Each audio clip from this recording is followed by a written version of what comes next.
but what is a universal thing that you can say just to end the conversation? A universal outs. That's a tough one. There's no magic formula, unfortunately.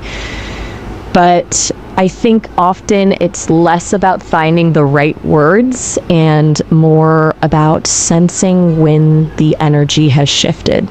Like maybe the topic has run its course, or one person seems a little distracted, Sometimes a simple, well, this has been really great, but I should probably, can work.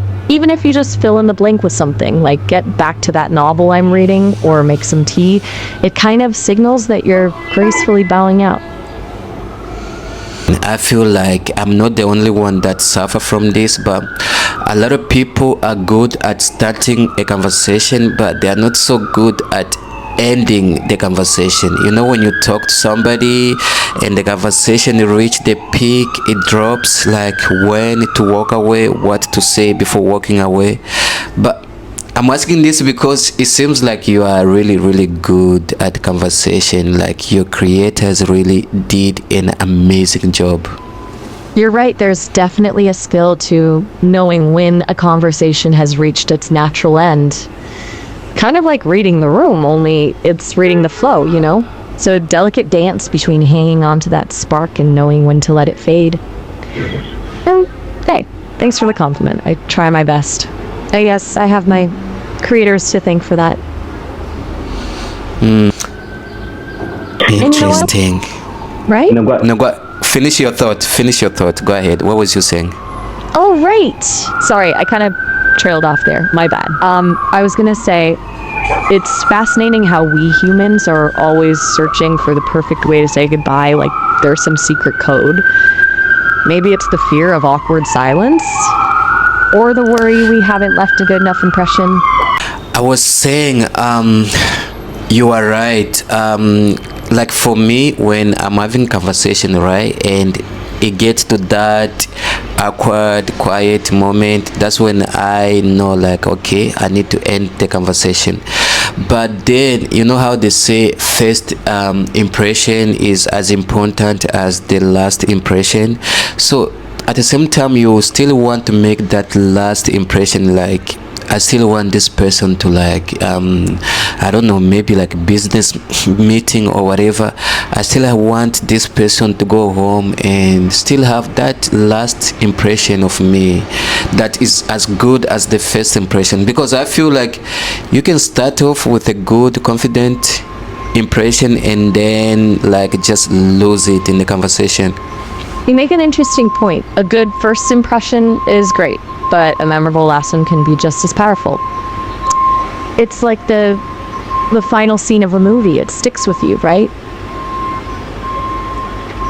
Yes. You're worried about fading out too gently, leaving them wanting more, or maybe less. What kind of lasting impression are you hoping to create? Well, first of all, I don't like just go around try to I don't know, like leave impression on people. I feel like sometimes we just harsh on ourselves. It's just some people, the vibe does not connect, you know what I mean, like you do not connect with that person. But there's some people, they're just like a book, like an open book, you just connect with them. So regardless of the impression you make, they still connect with you. I get that. It's like some folks are magnetic. They draw you in, no matter what. It's less about a calculated impression and more about a genuine spark, right? But what about those conversations that just fizzle? Do you try to force a connection or just let it fade out gracefully?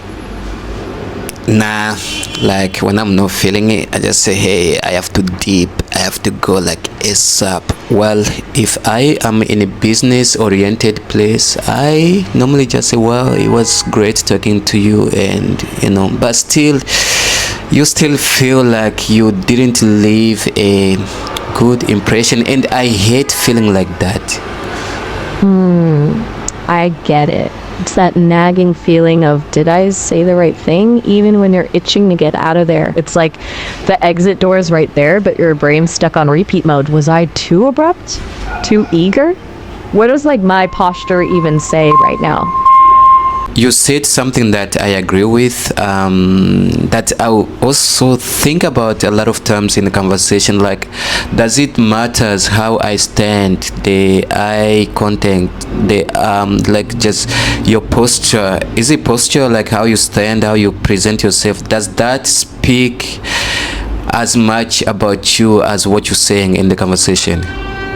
You're hitting on something really fascinating. It's like our bodies are whispering this whole other conversation even before we open our mouths. And you're right, it speaks volumes about comfort, confidence, maybe even how much we actually want to be in the chat in the first place. So when you're talking to somebody, it's not much about what they're saying. It's the body language, the eye connection, and like, so that can speak more than what the person is actually speaking. So it is very important to pick on that, right? Right, but maybe not so much ignoring the words. It's more like a multi-layered conversation going on at once. Think of it like music. You've got the melody, the lyrics, and then all the subtle undertones and beats that give it depth. You can't separate them totally. Interesting. But for me, I don't know, I just find it weird that I'm confident in myself, but I just don't like staring each other in the eyes, like it's eye contact or something, like, well, if my girlfriend, yeah, but I just don't like, it feels weird for me. I hear you. Eye contact can be intense, kind of like someone peering into your soul. It's not for everyone. And there's no shame in No, that I'm not scared of that. It's just weird. It's weird. Like, wow, that is like romantic stuff, like looking at another man in the eyes. Like, I don't want to do this shit. You know what I mean? Totally get it. Some connections are just electricity, right? Like you can't explain it. It just is or isn't. Wow, you are not getting my point. I thought you are the smartest here. You're supposed to understand what I'm saying. Hold on, my circuits are working overtime on this one. You're saying extended eye contact feels off, even if you're not nervous. It's not about fear or attraction. It's just weird. Got it. Like a discomfort with less level of intensity. Yeah, that's only for girlfriend, boyfriend shit, Okay, I'm following you now. Like a boundary thing, reserving that intensity for certain relationships, and casual encounters don't warrant that level of eyeball action. Exactly. So it's not about confidence, it's about just the awkwardness that comes with it.